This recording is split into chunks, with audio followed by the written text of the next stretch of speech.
حضرت حسن اور حضرت حسین رضی اللہ تعالی عنہما کی سانپ کے ذریعے حفاظت کا عجیب واقعہ۔ حضرت سلیمان رضی اللہ تعالیٰ عنہ فرماتے ہیں کہ ہم لوگ حضور پاک صلی اللہ علیہ وآلہ وسلم کے ارد گرد بیٹھے ہوئے تھے کہ اتنے میں حضرت ام ایمن آئیں اور انہوں نے کہا یا رسول اللہ، حسن اور حسین رضی اللہ تعالیٰ عنہما گم ہو گئے ہیں۔ اس وقت دن چڑھ چکا تھا۔ حضور پاک صلی اللہ علیہ وآلہ وسلم نے صحابہ سے فرمایا اٹھو اور میرے دونوں بیٹوں کو تلاش کرو۔ چنانچہ ہر آدمی نے اپنا راستہ لیا اور چل پڑا اور میں حضور پاک صلی اللہ علیہ وآلہ وسلم کا راستہ لے کر چل پڑا۔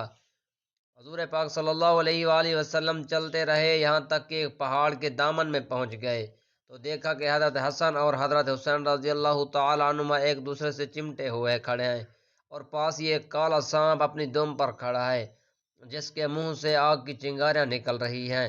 غالباً اللہ نے سانپ کو بھیجا تھا کہ بچوں کو آگے جانے سے روکے۔